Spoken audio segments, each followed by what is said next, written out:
My name is Nikki Caravelli. I am a Civic Spark Fellow and current assistant for Sierra Business Council and the Sierra Camp program. So I'll be leading this presentation on California climate policy, past, present, and future. So just to start our agenda today, I'll start off by giving you an introduction to Sierra Camp, and then we'll move to Diana Madsen's presentation, just a quick review on climate policy. And then we have our guest speaker today joining us, Michael McCormick, on the current state of climate policy affairs in California. And then Diana Madsen will wrap us up with what all this means for the Sierra Nevada, and we'll have a Q&A at the end. So a few housekeeping items. Everyone is automatically muted, but if you have questions throughout, feel free to type them into the chat box on the right. Keep in mind that we won't actually address your questions until the Q&A portion. The webinar will also be recorded and distributed within the next few days. If you are having any audio or viewing issues, feel free to call the Sierra Business Council line, which is 530-582-4800.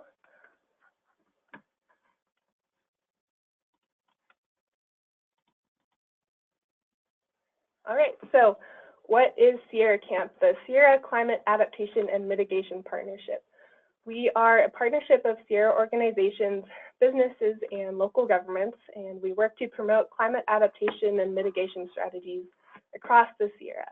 So what does this mean? Well, we inform and empower and mobilize Sierra leaders on California climate policy. One of the primary ways we do this is hosting webinars, our e-blasts, and various events that we organize throughout the state. One event that we're helping gather Sierra leaders to get to is the Safeguarding Sierra workshop happening in Auburn this Wednesday, and Diana will talk a little bit more about that. We've also hosted listening sessions to get Sierra voices on the table on issues like environmental justice and biomass, among a number of other important things. Secondly, we work to build understanding, support, and investment from urban California. The primary mechanism that we do this through is ARCA, the Alliance for Regional Climate Collaboratives. And this helps us talk to Sierra stakeholders and urban stakeholders and form opportunities that allow us to get our objectives across.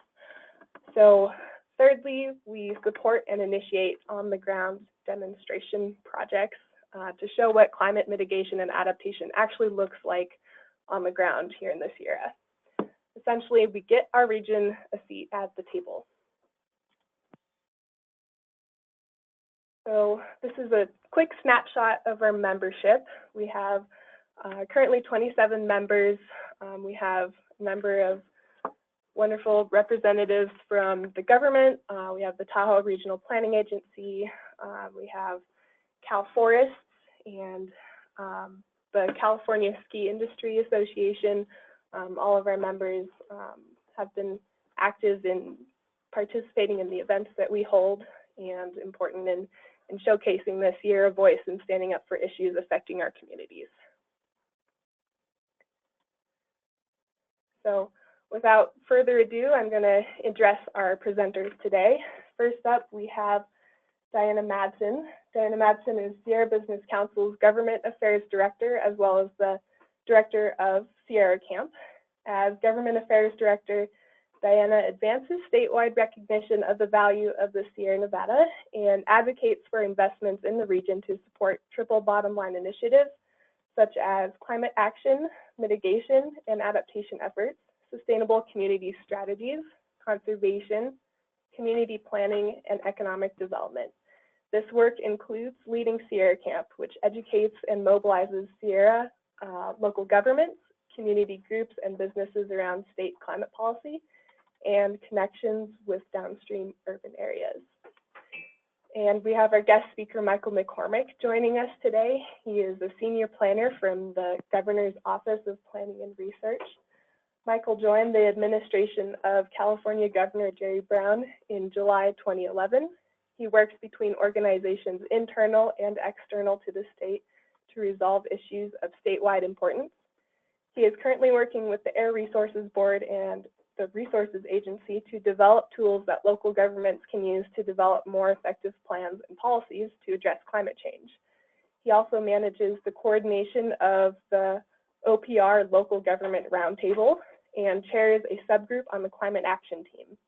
He is the co-author of the OPR Climate Action Plan Technical Advisory and represents OPR in work groups for documents of interest to local government planning and sustainability efforts. All right, I'll hand it over to Diana Madsen. Great, thanks so much, Nikki. Hi, everybody. This is Diana Madsen, and I've had the pleasure of meeting many of you before through our various Sierra Camp programs over the last couple of years. And I'm here today to provide an overview of key California policy in California and the ecosystem around the different high-level policies that eventually trickle down. Next slide, please.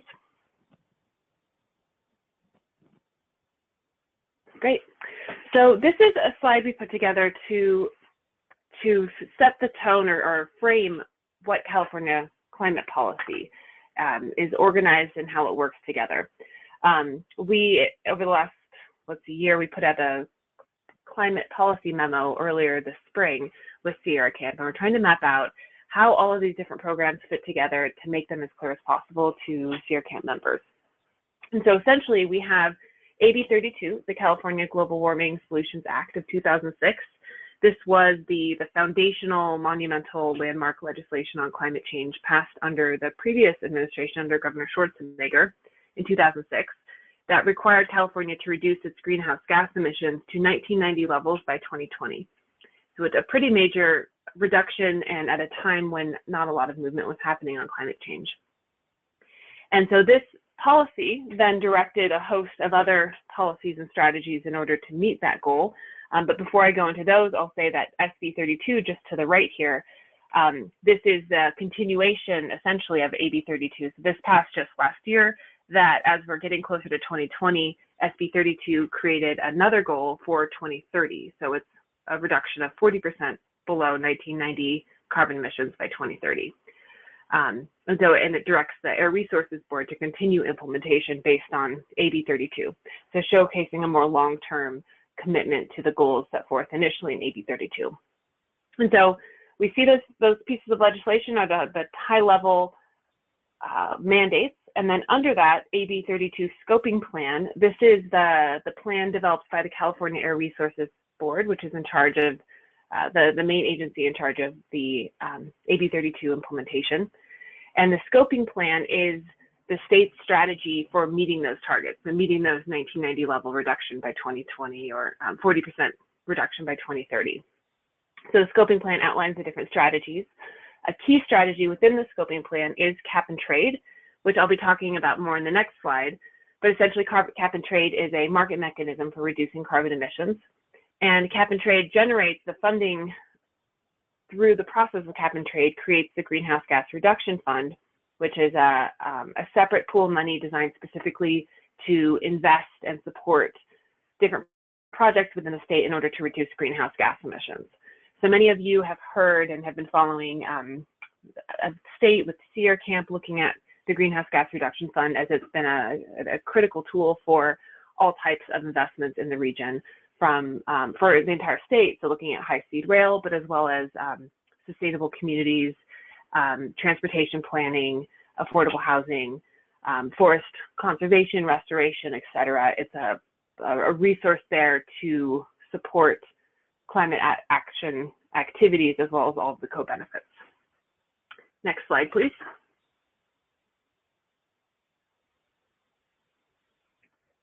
Great, so cap and trade, because I wanted to take a step back and really talk through what cap and trade is because it's in the news so much right now.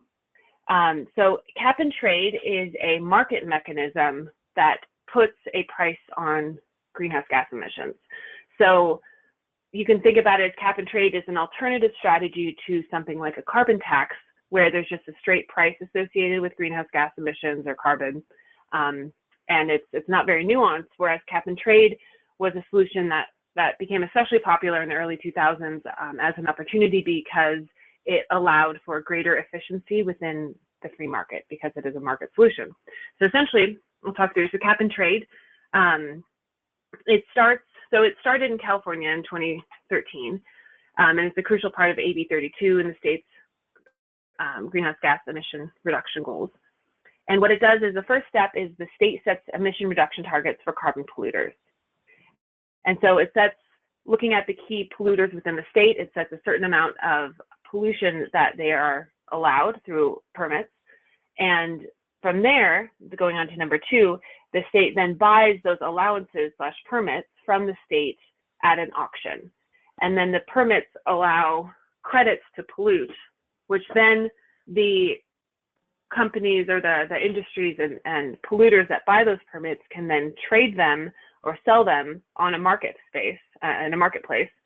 And the funding that is generated from the state auction of those permits then goes into the Greenhouse Gas Reduction Fund, which is the pile of money we were talking about earlier that supports different climate activities on the ground. And then finally, we see the reduction targets over time. The state can make them more stringent so that fewer permits are granted each year, thus reducing carbon emissions.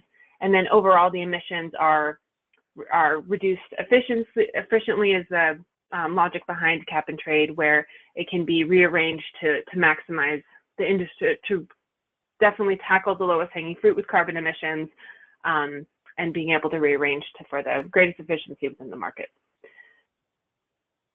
And so right now, so that's an overview of cap and trade. I'm happy to answer some questions during the Q&A at the end.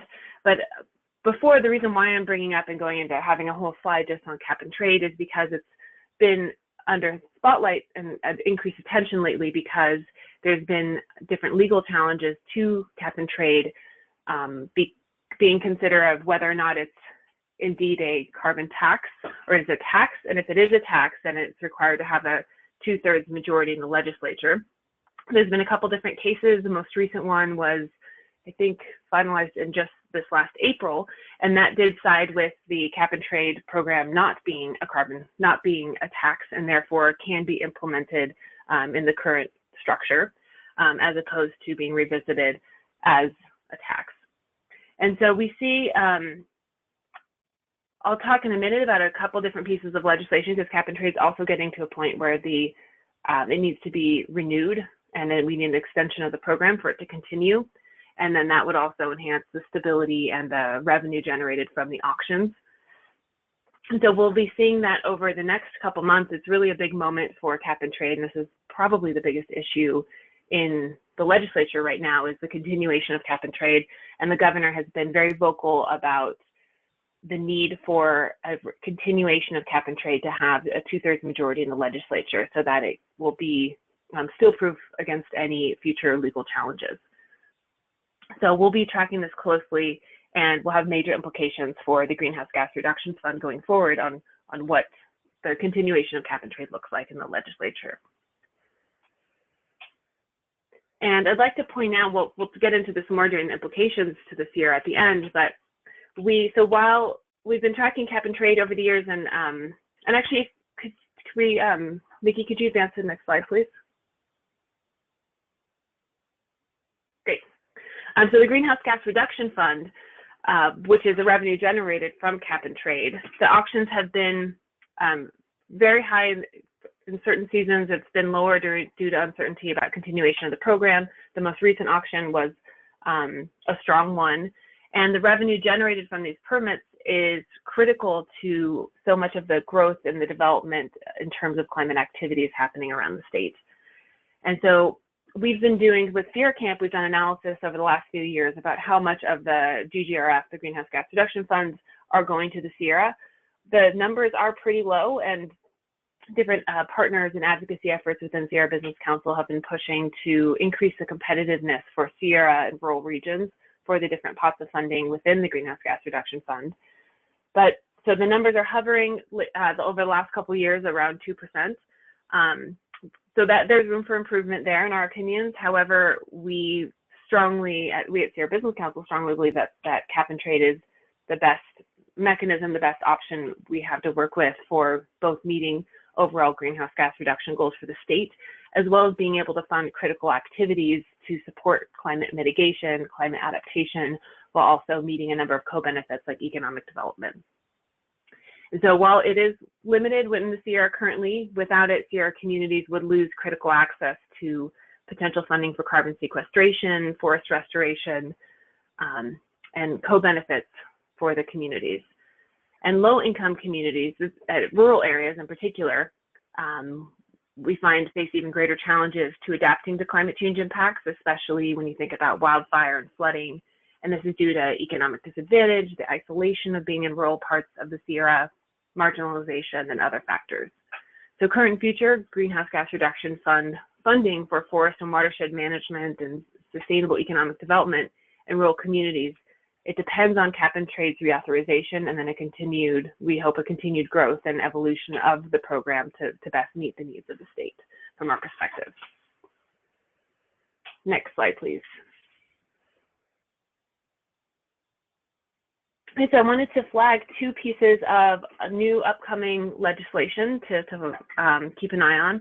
The first is the AB 151, AB 378, and AB 775.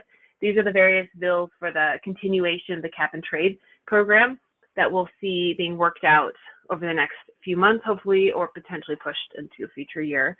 But all of these bills, the theme we see is that there is an interest with the legislature to have more control over meeting the goals of cap and trade, as opposed to having the majority of the strategic oversight within the Air Resources Board.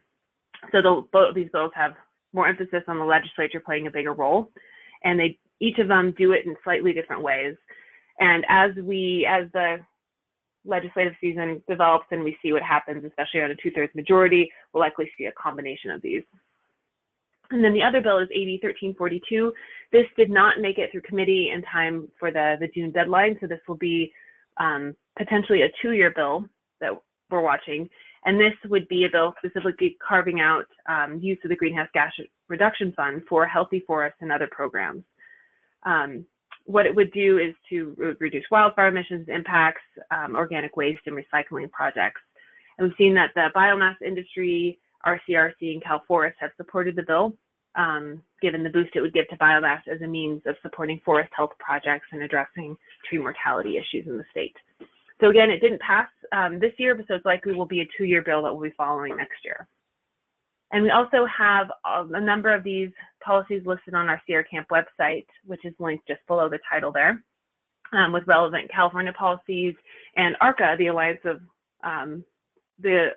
Regional Collaboratives for Climate Adaptation.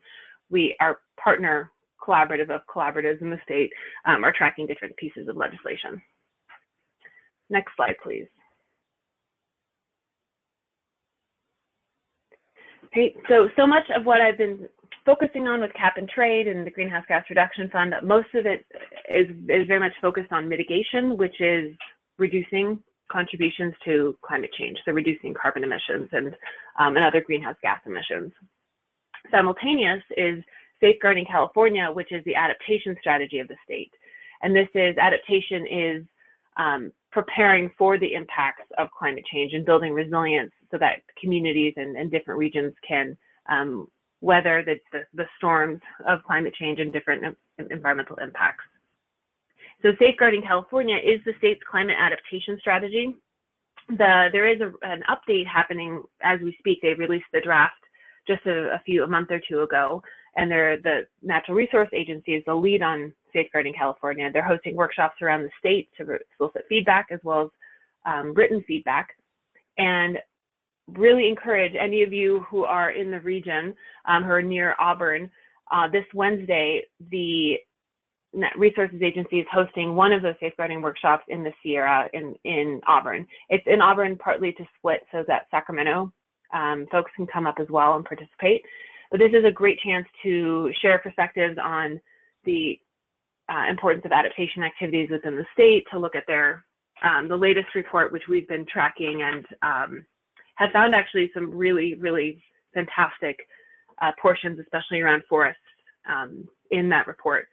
I spent much of last week reading through the report and found that there's overall in the forest section a focus on investments must be made to improve the social and economic resilience of forested communities and their capacity to carry out forest management activities, and flagging the opportunities around creating jobs to manage forests, harvest biomass, and manufacture wood products. And there's also an acknowledgement of the co-benefits of improving forest health and resilience, such as greenhouse gas mitigation. So this is one of those forests that offer a lot in both terms of mitigation and adaptation for the state, as well as enhanced economic, cultural, and recreational opportunities for communities around the state. So there's a lot to dig in on, and I encourage you to read it if you haven't already, the latest draft. And also, please participate in the workshop. There's also going to be a remote option for listening in to the Resources Agency's presentation at the beginning. Unfortunately, the remote option is not interactive. It's just going to be a chance to hear the beginning presentation, but you won't be able to contribute through that forum, but there are accepting written comments. So that's the big plug, and please follow up, and hope many of you can make the safeguarding workshop on Wednesday. And you can see here on the left, these are the different sections within safeguarding that they touch on when looking at preparing the state for different climate activities. And in the Sierra, we have the relevance across the board for most of these. And in particular, the forestry sector plan is very relevant, as well as water, energy sector with biomass opportunities and activities, and biodiversity. So happy to go into that more later, but to be sensitive to time and make sure Michael has enough, happy to advance and turn it over to Nikki. Okie doke. We'll move on to Michael's presentation now, and his contact information is right here. Take a quick snapshot of it. I can bring that back later at the end of his presentation, but I'm going to switch over and give him presentation rights.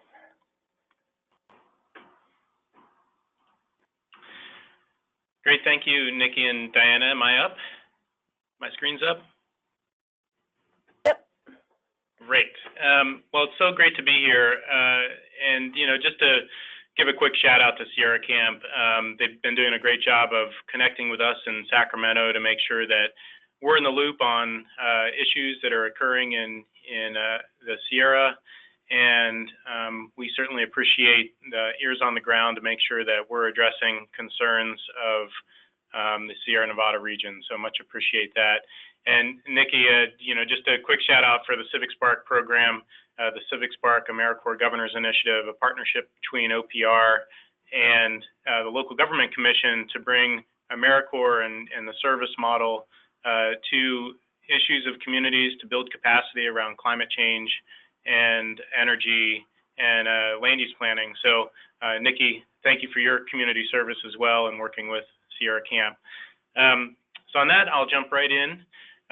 So the Office of Planning and Research, if you're not aware, is a official office of the governor's office. We advise the governor and the cabinet, the various secretaries of the agencies, on state land use policy, and also are the leads on the California Environmental Quality Act, the general plan guidelines, so how local governments would develop their general plans. We're the state's military liaison, so working with our DoD partners around the state. We author a number of technical advisories. Some that you may have seen include a fire management technical advisory, photovoltaics, and the solar permitting guidebook, and the electric vehicle siting guidebook as well. We do quite a bit of interagency coordination here within the state to make sure we're talking the same language and we have as least conflicts as we can as we're pushing messages out. Obviously, it's a big organization with lots of silos of excellence, so sometimes that can be challenging, but we do what we can, particularly in the areas of our responsibility. And we work on a number of executive initiatives. Obviously, under this governor, climate change has been a big priority, and there's a number of things that have been happening, which I'll go into a little bit more detail later. But and just for context, within OPR lives the Strategic Growth Council and the Integrated Climate Adaptation and Resiliency Program, which was just recently developed, passed by the legislature to create a single source of information for adaptation and resilience information for state, regional, and local efforts on climate. So we're busy building that right now to support action around the state on climate adaptation and resiliency. So I think Diana really laid out the some of the core underpinnings of our climate policy in the state, but I wanted to take us on a little historical journey too, and talk about some of the things that have just recently moved forward in 2015, 2016. Really, climate change policy in California, climate change programs in any reasonable quantity have only been around for about a decade. And it's really hard to believe, thinking about how long we've been considered a leader on climate. Governor Schwarzenegger in 2005 passed the first executive order, signed the first executive order on climate change, really establishing targets for 2020 and 2050. As Diana mentioned, the 2020 target being to get back to 1990 levels by 2020. And by 2050, lining up with the scientific consensus when the Kyoto Protocol discussions were moving forward back in 2005, that we needed to reduce emissions by 80% below 1990 levels by 2050 in order to stabilize the climate. And you know, that scientific consensus still stands. There's some discussion on whether those targets are robust enough due to the delayed action of the global community on climate change, but that is where the scientific consensus still stands.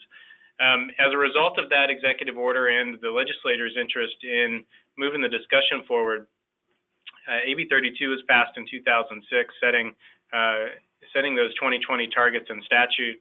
In 2009, which really led to the robust adoption of emission reduction activities at the local level, was SB 97, and that was where CEQA was required to include climate change analysis for applicable projects.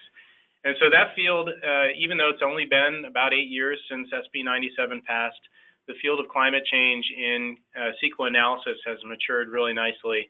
And there's regular convenings on what to consider, the methodology to use, how to move forward, and a real shift from looking at impacts that are local and project by project, and really looking at the community-wide impacts of climate change and how to reduce emissions and address climate impacts as at the community scale, which is a little bit of a shift from where it was in the late 2000s. And SB 375 also passed around that time, same time frame, linking emissions, housing, and transportation at the regional scale, which really only applied to metropolitan planning organizations, but did result in the establishment of SB 732, the Strategic Growth Council, to help support adoption and implementation of SB 375. And so that's a brief history of Executive Order S305 under the leadership of Governor Schwarzenegger. And in 2008, climate adaptation was also passed as an executive order by the governor, and really set adaptation out as a big priority for the state to look at.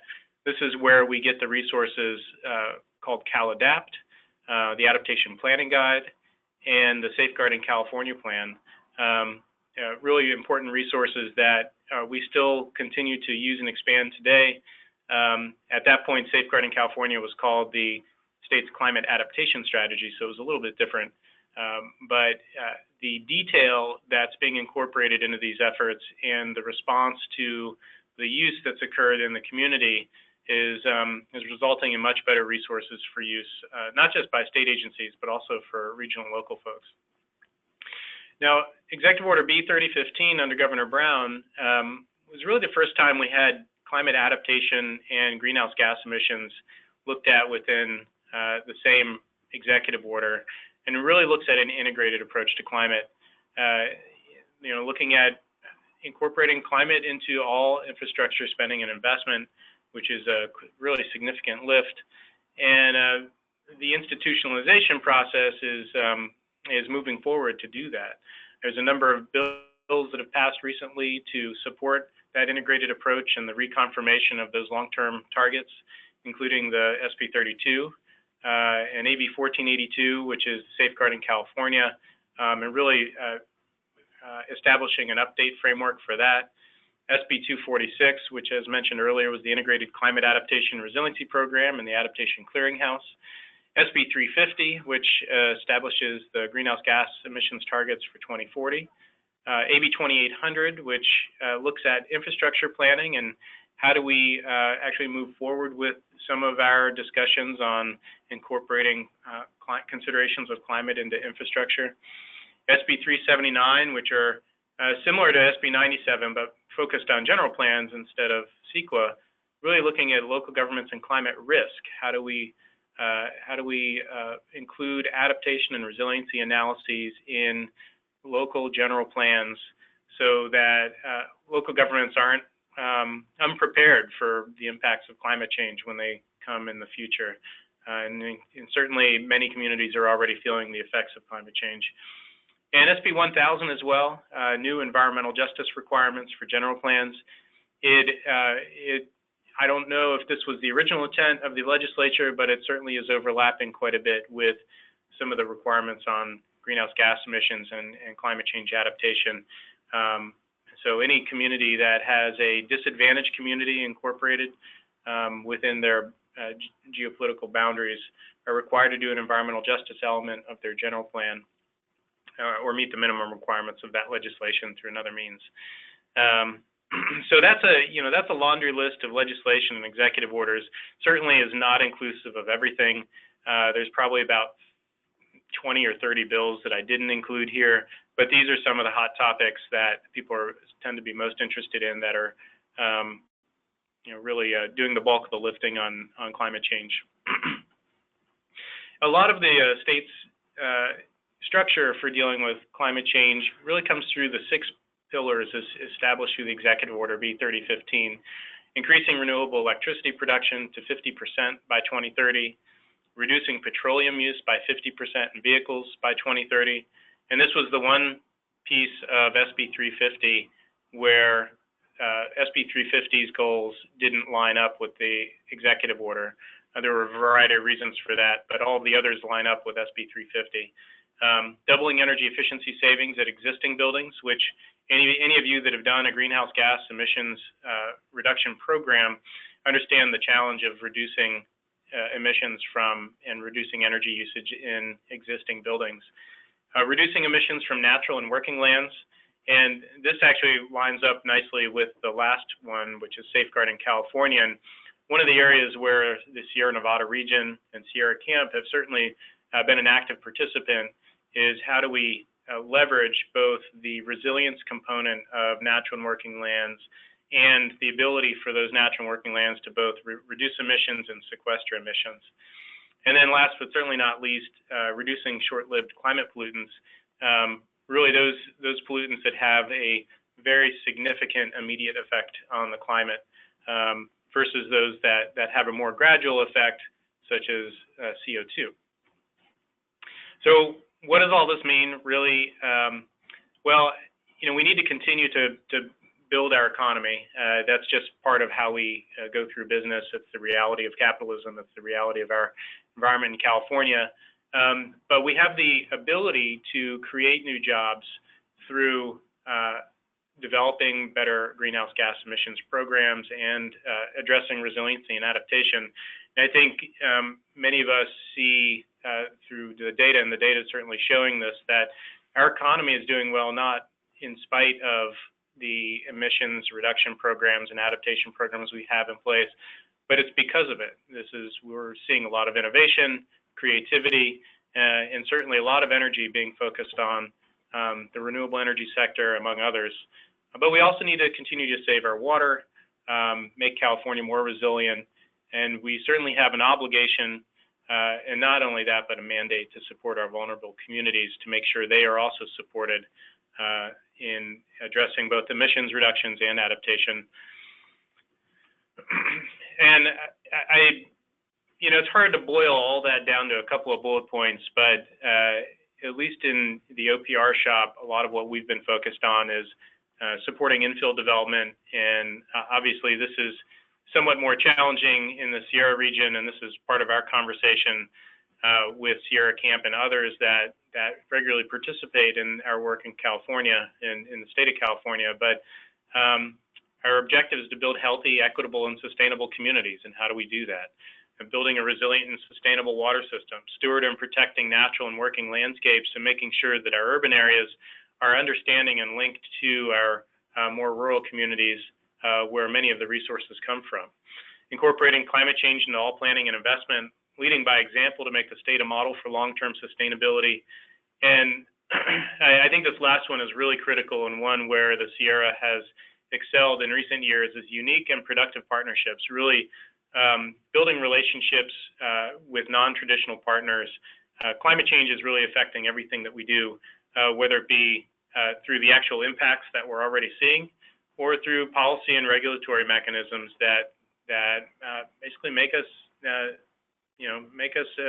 really important that we're talking with other folks that are working in the same area, and others that maybe we haven't worked with before but need to in order to achieve our goals.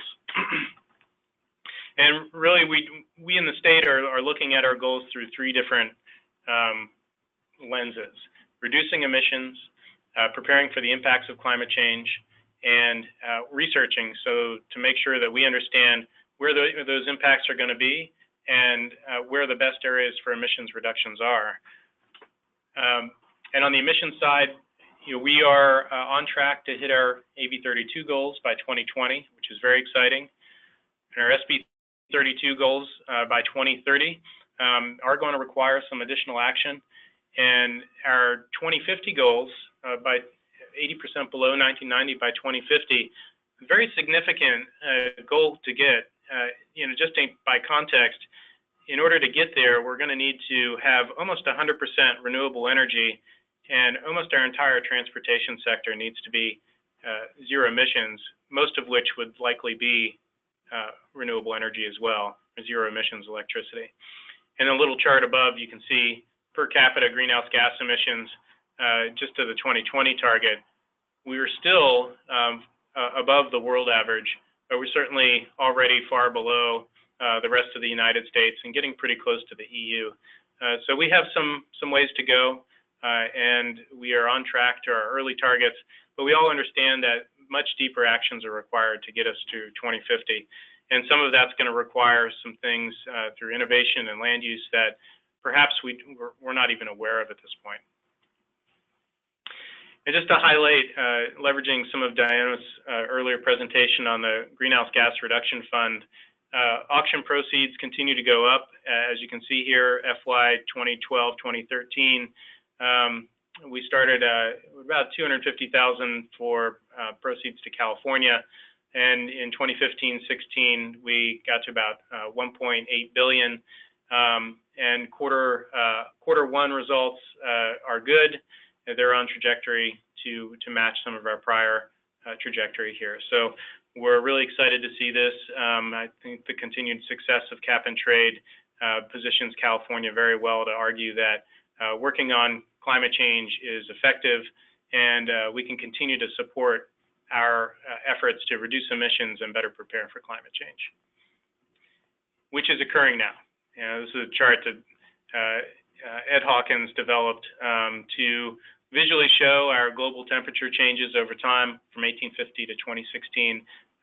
There's a couple of other ways to visualize it, but I thought this showed it very well. And here in California, we're certainly feeling the impacts of climate change. The Sierra is feeling the fire risk and tree mortality issues and water issues, drought issues, very much, very directly. And, we want to be prepared for what's coming. So we need to think about that longer term. And this year, certainly, we are well aware of the flood impacts that can also occur, in some cases caused by the extended drought and the inability of the soil to hold that water. And I think local actions on climate have really led the way. Much of our work at the state is responding to what local governments are asking us to do. to help support them. And many local governments have greenhouse gas inventories and climate action plans. Fewer have adaptation programs and vulnerability assessments, but because of SB 379 and the new mandate around climate adaptation and general plans, we're likely to see a significant uptick in that in the next couple of years. So, we've got a lot of work happening around the state at the local level and at the state level.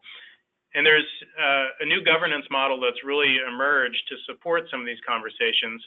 If you've dealt with the adaptation issue and greenhouse gases as well, oftentimes there are real opportunities to coordinate with each other at the regional scale, to help leverage staff, to share resources, to go in on joint funding opportunities, to work together to improve a region and perhaps implement policies together. And ARCA, the Alliance of Regional Collaboratives for Climate Adaptation, is a way to do that. It's currently a collaborative Sierra Camp, the Sierra Nevada region, the Capital Region Climate Readiness Collaborative out of Sacramento, Sacramento region, the Bay Area Regional Collaborative, also including a number of other organizations within the Bay Area, the Los Angeles Regional Collaborative down in the LA area, and the San Diego Collaborative, all of which are working on adaptation. Many of them are also working on greenhouse gas emissions as well, as is Sierra Camp. So we at OPR were an ex officio board member participating in these discussions. It's a really important place for us to understand what's happening at the local and regional scale. It really helps build capacity for us and the locals working within those regions to communicate better and more effectively.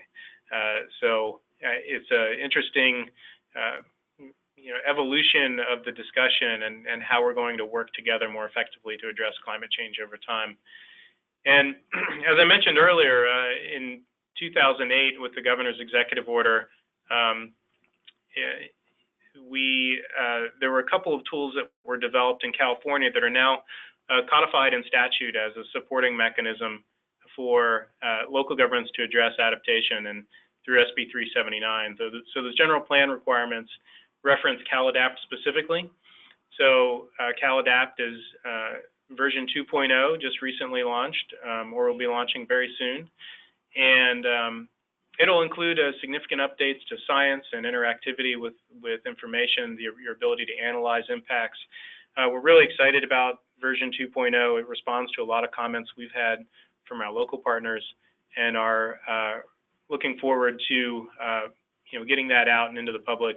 So if you can, go to cal-adapt.org and sign up for updates so that you can get the CalAdapt newsletter. It's a great information source for emerging science, authoritative science, and also policy as well. We're going to be linking through this to the Integrated Climate Adaptation Resiliency Program and are excited about that relationship. Also codified in SB 379 is using the Adaptation Planning Guide to support analysis at the local level in your general plans. So right now, the APG outlines a 9-step process to address climate change and provide some significant resources for that. You can just Google Adaptation Planning Guide California, and you'll get a link to the Natural Resources Agency where you can access the information. It's currently being reviewed for an update. This was done prior to the requirements of SB 379, so it doesn't provide that context. It was published in 2012, so that's forever in the climate policy world. So we're looking at an update next year to freshen this up and provide the context for SB 379 as well. And I just wanted to talk a little bit about what's coming, because I think many of us that have worked in the climate change field for a number of years are used to doing spreadsheet-based analysis for emissions and talking about climate impacts on a very general scale. But the data we're getting now and the information and the visualization resources that we have is allowing us to talk about climate change in a more visual way. And so I would encourage you to take a look at some of the resources that are out there. This is actually from our general plan tool, data tool, which is going to launch formally in a couple of weeks. It shows some of the Google imagery, and it does also link to CalAdapt to support some of the discussions in your mandatory analysis, but it's also just a great resource to view things. And the visualization, the connection to resources within your communities has also been a really important way some regions of the state have moved forward with the discussion. This is an example from the South Bay, where the Bay Conservation Development Commission worked to identify major employers in the region and call them out and where they were in relationship to potential flood risk from sea level rise. And so it's interesting to see where these major employers are and what the potential impact is. And it really helped with the conversation in the South Bay about climate impacts. And it'd be interesting to see, I'm not aware of anything in the Sierra that is similar to that, but it'd be interesting to see that and how impacts of climate change will affect major employers and major economic drivers within the region. And so, Diana, if I'm wrong on that, please let me know. And if I am, I certainly want to see the work that's been done. And I think there's a UC Berkeley resource that I meant to include that I forgot to on consumption-based analysis. And I'll get the link over to Diana and Nikki, and I don't know if they can, we can maybe modify the PowerPoint before we post it to make sure it's reflected accurately in there. But it shows consumption-based greenhouse gases per census tract throughout California for 2010. And it doesn't meet the needs of the analysis required by SB 97 for CEQA, but it's certainly informational and can help you understand what's happening in your community from an emission standpoint as a starting point to that next step. So I would be remiss if I didn't mention some of the work happening nationally and internationally. In the United States, just recently launched the U.S. Climate Alliance, started by New York, Washington, and California.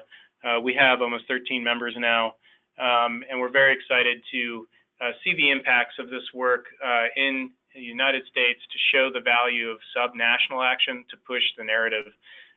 Similarly, the Under 2 coalition, the Under 2 MOU, is really a coalition of international, sub-national efforts to push the international narrative.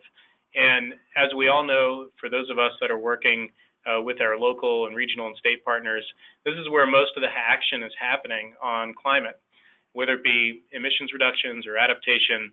And so if we can accelerate subnational action on climate, the international dialogue and the treaty discussions by national entities really can be accelerated as well. And so that's the goal for Under 2. And California is one of the founding members of the Under 2 coalition, and we're excited to continue to support that work. The governor was recently in China last week and is continuing to support their interest in moving forward on air quality and greenhouse gas emissions reductions. And we're going to continue working with other partners around the world. So I just wanted to make a couple of points here.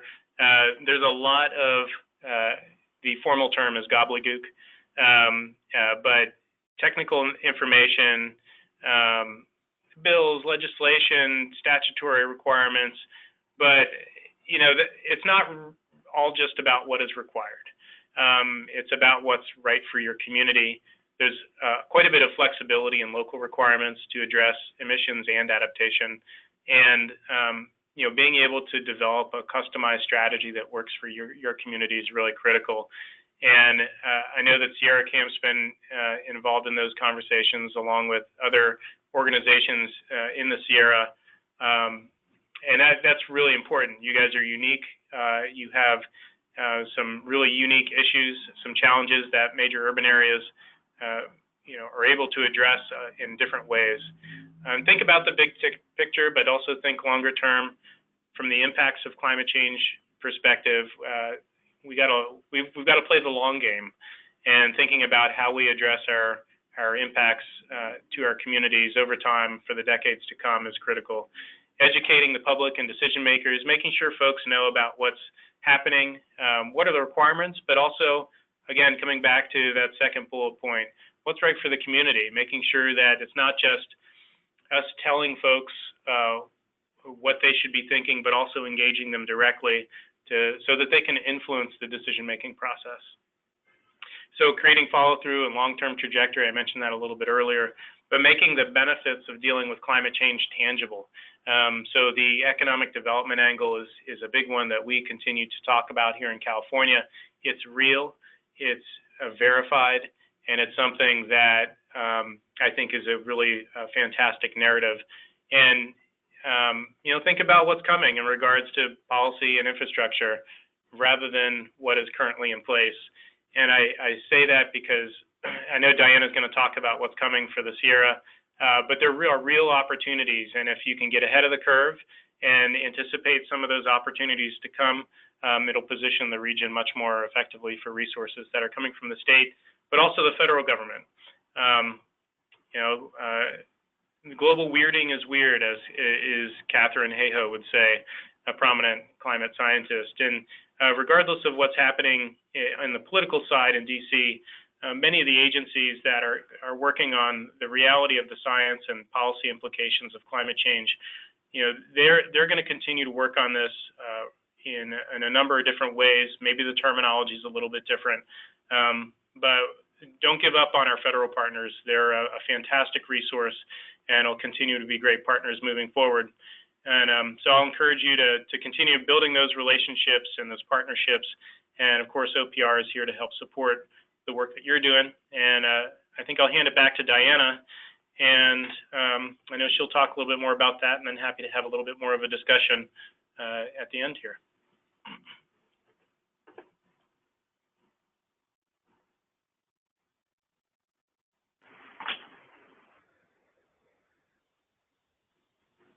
Great, and I'll just get my presentation going on Nikki's end.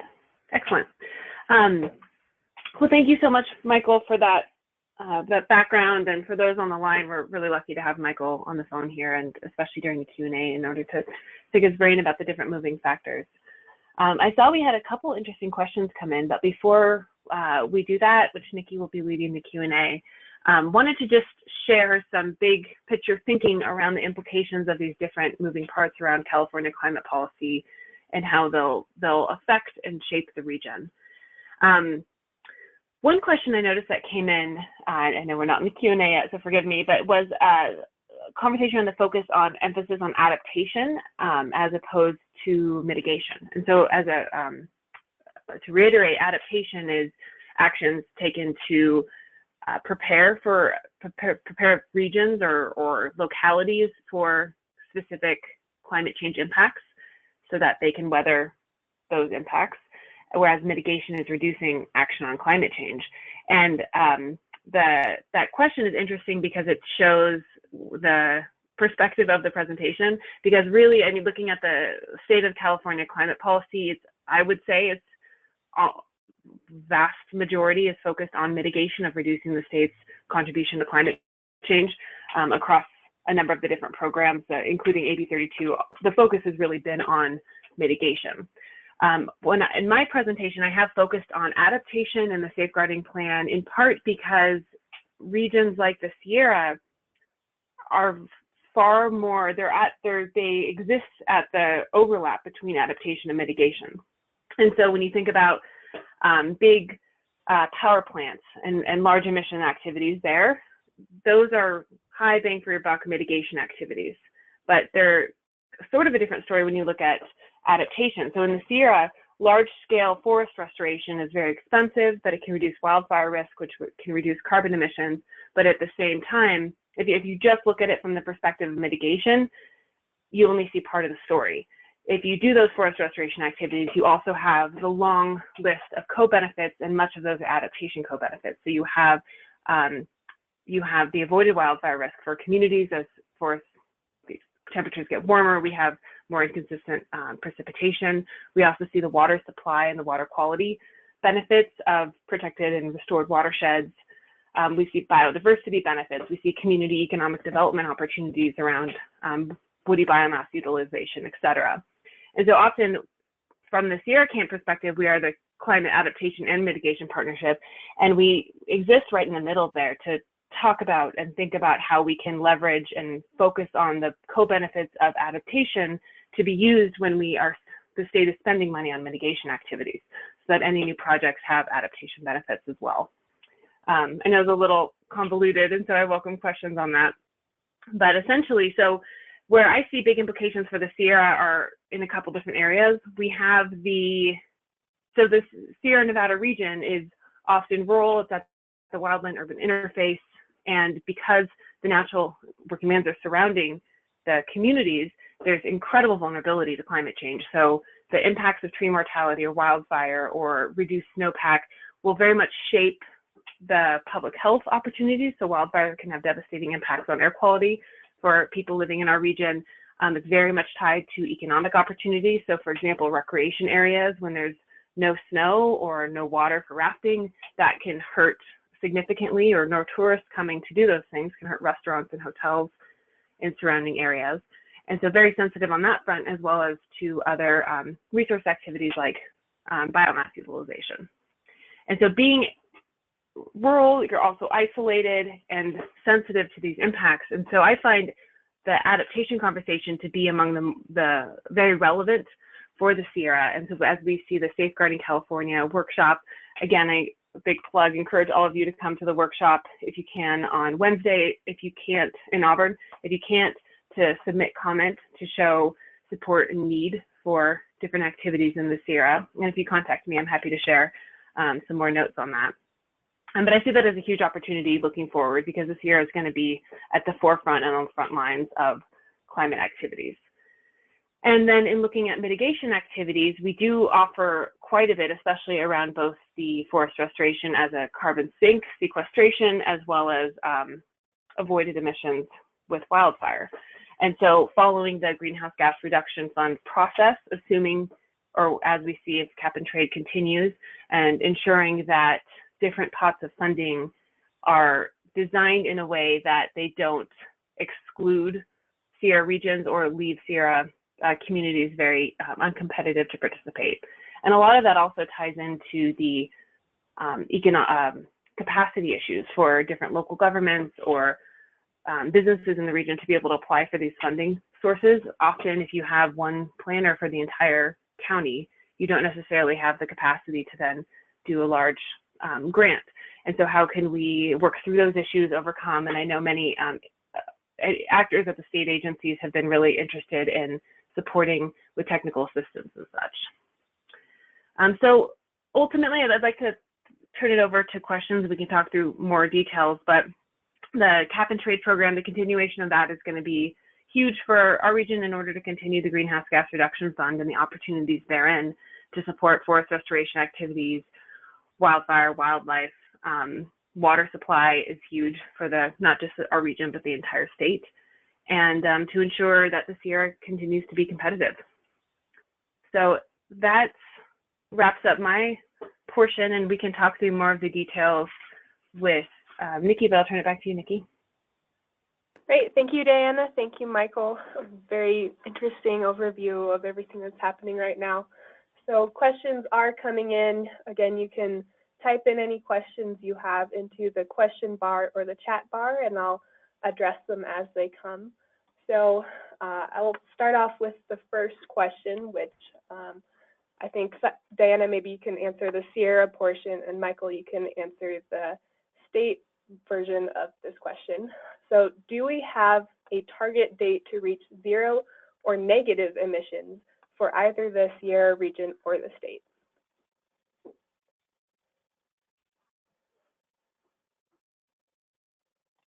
So this is Michael. So for some reason, I am not able to see the questions very well. For achieving negative emissions, our goal by 2050 is 80% below 1990 levels.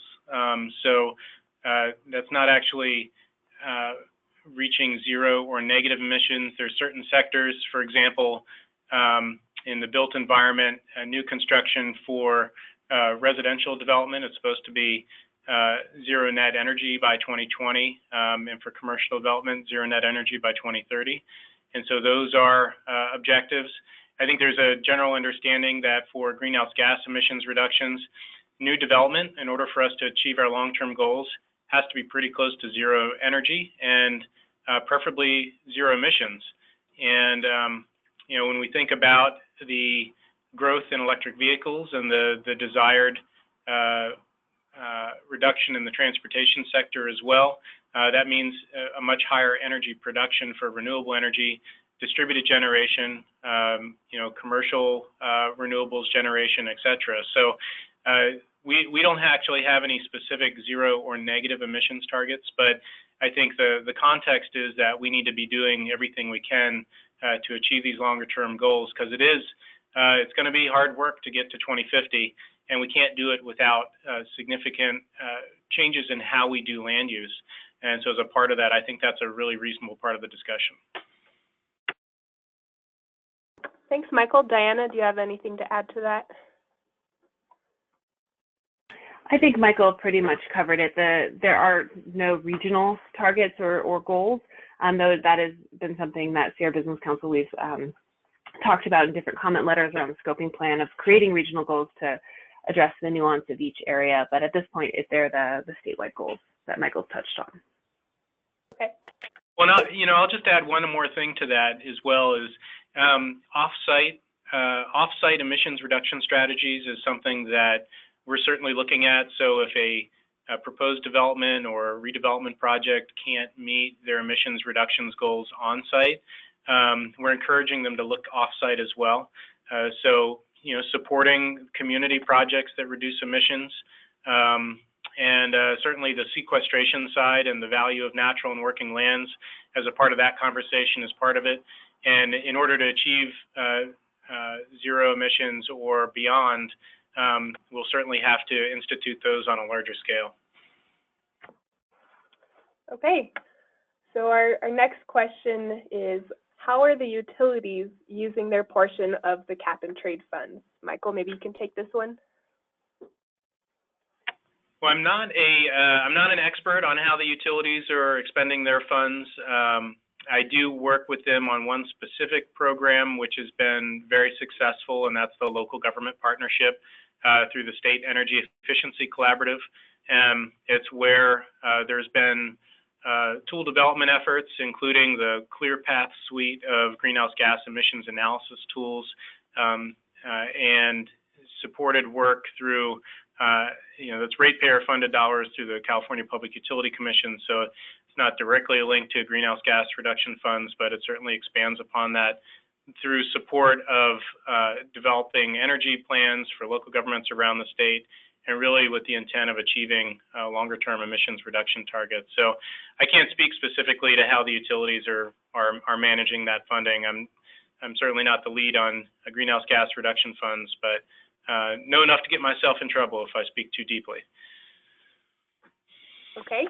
Our next question is regarding the 9 planetary boundaries espoused at the UN by Johan Rockström in the late 2015. So with respect to resilience, is there a coordination between California's efforts and these 9 planetary boundaries? If so, what are these standards? And either of you can answer this. Well, I can start for the state of California. So we're developing a specific approach in California. We certainly leverage the work being done by the United Nations, but we're doing much more granular research in California as to the impacts of climate change on our ecosystem and our state. And so the policies and programs we're developing will really respond to the California context, not the global context. Through the Safeguarding California plan, many of those principles are laid out. So I'd encourage you to take a look there for more information on how we're approaching it. And if you have a comment that you'd like to submit regarding context to the 9 planetary boundaries discussion, that we would love to see your thoughts there. Okay, moving on to the next one. For Michael, so you have a few pictures of dams on your California impact slide, but what infrastructure do you think is most at risk in the Sierras, and how can we prepare to ensure it's resilient? Well, Diana, you've actually looked at the Safeguarding California plan and content in specific to the Sierra. You might actually be a better person to share thoughts on that directly. So sorry about punting to you, but interested in taking that one? Yeah, absolutely. So a couple different perspectives. I think one, looking at, we see hydro is a major, and hydro energy in the Sierra is definitely a risk, as well as the electricity lines and utilities functions in the region are very vulnerable to climate change because their parts of the region are so isolated that if you lose a couple lines, it could have major impacts on large chunks of the region. And so that is definitely at risk, but I would also very much emphasize this concept of green infrastructure or natural infrastructure, which is looking at ecosystem services. So what forests can provide in ways that we often think about as these large-scale infrastructure projects, but they provide, for example, with water filtration and quality and supply benefits of restored forest areas, which can hold snowpack and release throughout the year. And that is a natural infrastructure opportunity. And there was legislation that passed, AB 2480, last year that codified natural infrastructure as part of the larger infrastructure thinking of the state. And so to that end, we find the green infrastructure / natural infrastructure in our region is incredibly vulnerable. Particularly, I think one of the highest ticket items is the water supply and water quality benefits. The Sierra provides over 60% of the state's water supply, developed water supply. And so if those watersheds were to take a major hit with a wildfire, we would see not only ash and residue from the fire affecting water quality, it also, and of course the air quality benefits, but we could see the following year huge flood impacts. So the snowpack won't be able to stay put and release slowly over the course of the year in large burnt areas. And so I would say that would be the primary impact to the region that we're thinking about right now. Great, thanks, Diana. So our next one is regards communicating issues or communicating solutions to moving towards 100% renewable energy. So what do you say to people who don't believe we can even find 100% renewable energy sources as we work through individual communities in the Sierra to make commitments like this? There has been a lot of hesitation coming from even at the small scale. So either Michael or Diana. Well, I can start, and you can certainly share the Sierra context. I think, as we're out talking with folks, the shift is underway now. The cost of renewables is lower than fossil fuels. And so the infrastructure really has to catch up to accommodate renewables. And to a large extent, we see the holy grail of that is grid storage. There's, for the urban areas and denser areas, there's a different solution than for rural areas. And where there's more distributed resources, distributed users, like in the Sierra, aside from some of the more urban areas, there may be more microgrid type solutions that are reasonable, community shared assets, community solar, distributed generation, rooftop solar. There's a lot of different ways to get there. I think from the various studies that have come out over the past couple of years, you can take a look at the California Air Resources Board as a part of their scoping plan efforts. The question about getting to 100% renewables isn't necessarily about the generation. It's how we manage that generation to fit the demand curves. And the secret there is, instead of scaling up generation to meet demand, you actually need to be able to store energy as it's produced and respond to the renewable generation instead of making our own generation through fossil fuels meet those demand curves. So it's certainly not impossible. And I would say even, in the next couple of decades, it should be relatively straightforward. There's lots of technologies that are going to be coming on board to help support us in doing this. We're driving the demand for that new technology by establishing some of these more robust goals.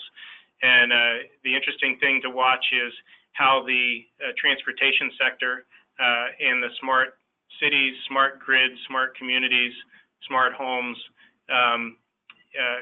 kind of sectors interact with some of these longer term goals of the state, because we really are driving innovation through some of these longer term goals. And I'm personally very optimistic about where we're going and how quickly we can get there, and have a feeling that we're going to meet those targets sooner than expected.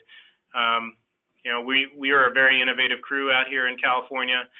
Private sector, NGOs, public, our citizens are engaged. I think we're on a very hopeful path. Diana, anything to add? I'd like to add too that just within the last couple weeks, or even sooner, the state Senate passed a bill under President Pro Tem De Leon that would require the state to be powered off of renewable energy 100% by 2045. And so that still needs to go to the Assembly.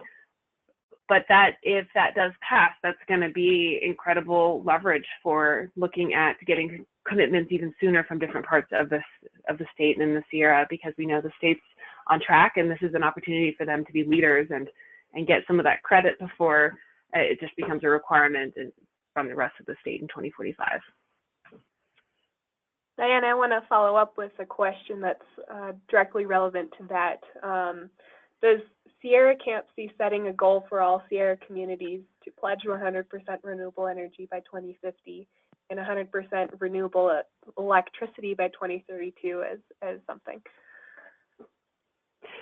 That's a good question, and actually we have our partner organization, Sierra Nevada Alliance, is on the line, and Jenny Hatch, their ED, has asked a few questions. This is going to be a major priority for them going forward at the grassroots level, and I don't want to speak for Jenny, and so I'd be happy to put you in touch with her directly, but this is something that we're supportive of Sierra Nevada Alliance, and we're going to be doing what we can to help their work going forward as they push to get more regions and jurisdictions to adopt a 100% renewable energy goal.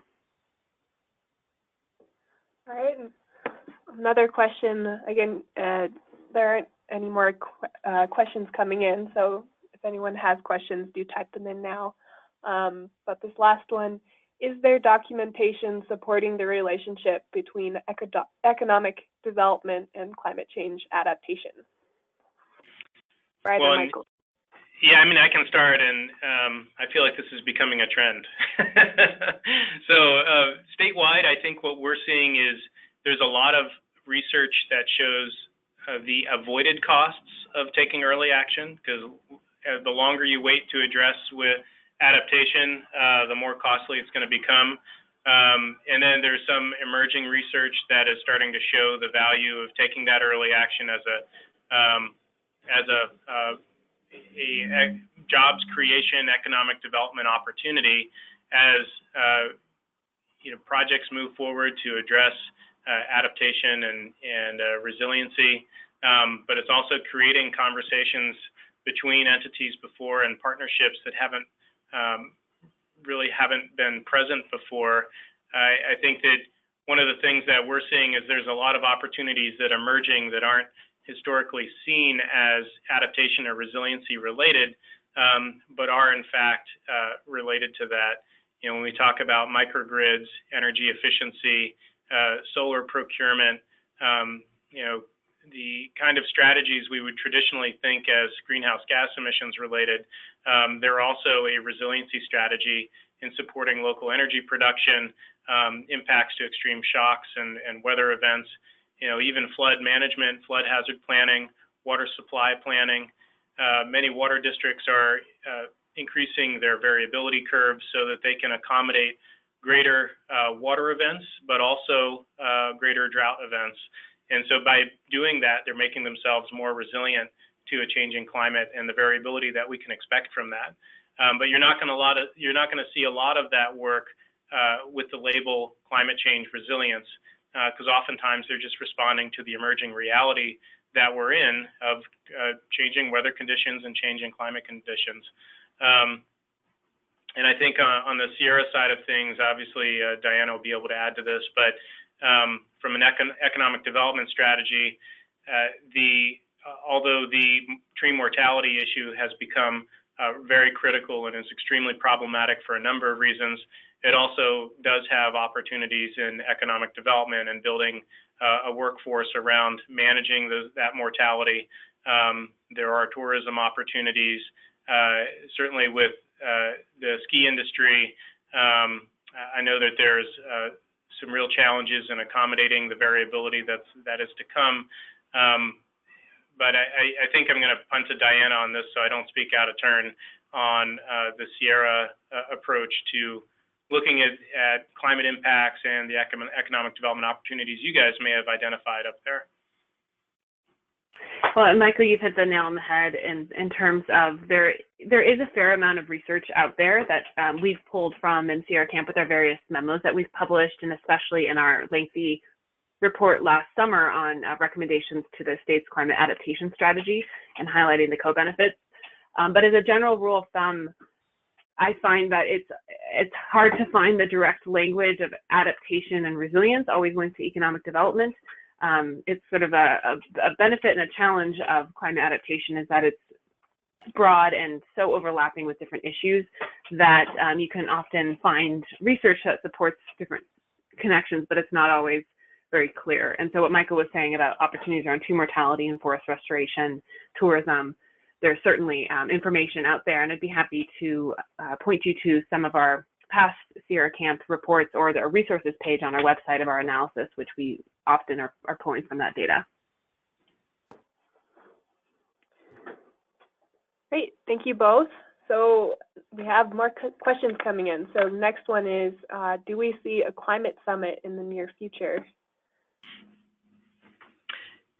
Yeah, I think, and Diana, I'm not sure if there's something coming up in the Sierra, but we have a couple of events lined up for 2018, and most major conferences all now have climate change content associated with them, including the American Planning Association and the Association of Environmental Professionals.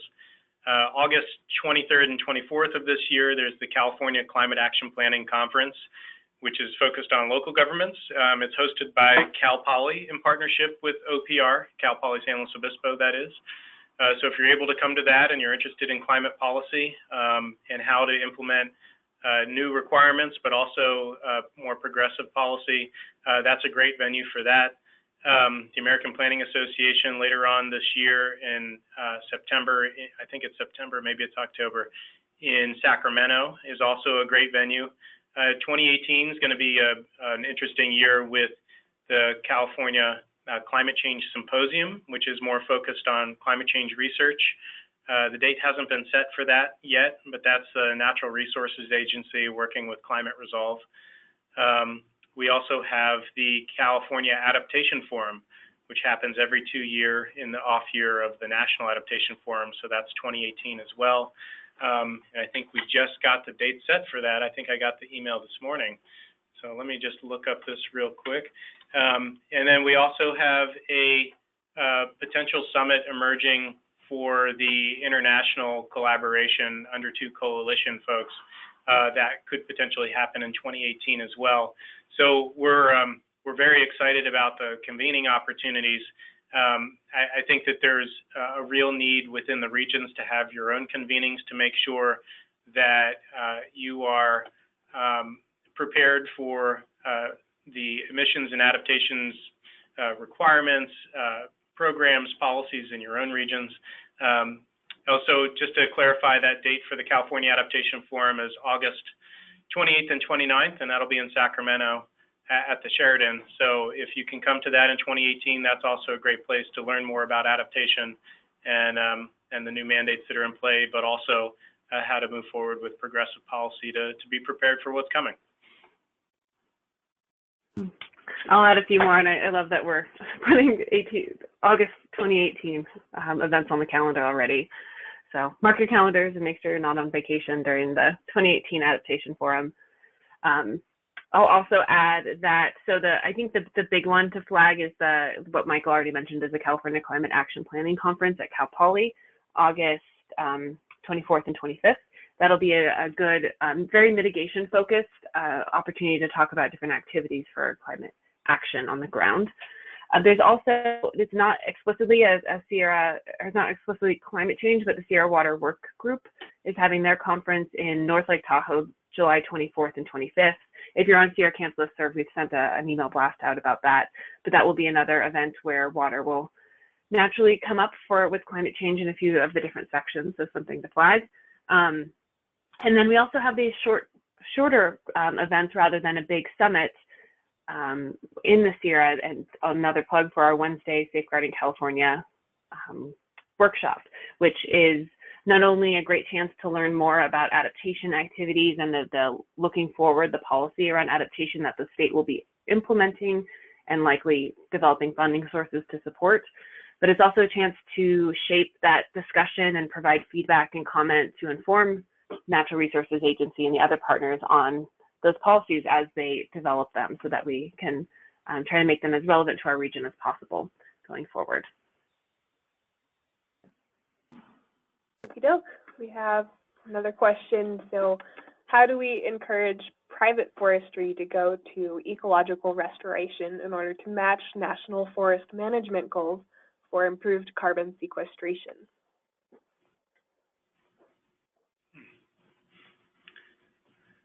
That might be a good one for me, but I want to be sensitive to it gets nuanced and a little bit outside of my background. I don't want to get too specific, but I think generally looking at overlapping climate adaptation and mitigation goals and regulations on those with the need for increased forest restoration work and biomass utilization. I think we can find a sweet spot in there where there is state support and encouragement for private activities that are also well managed to ensure that we're not compromising biodiversity and habitat or watershed needs or other types of work. So I do see a future where there's a positive overlap there, and likely the Tree Mortality Task Force will be mapping some of that out in the Forest Carbon Plan.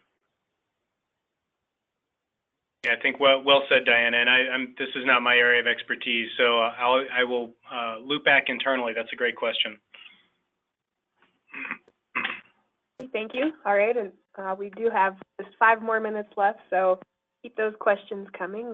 So this next one, so thinking of the global map, is there a comment related to the California Public Policy Institute's recent junket to Australia to learn what they're doing with wicked problems? There has been difficulty with people going with the needed change.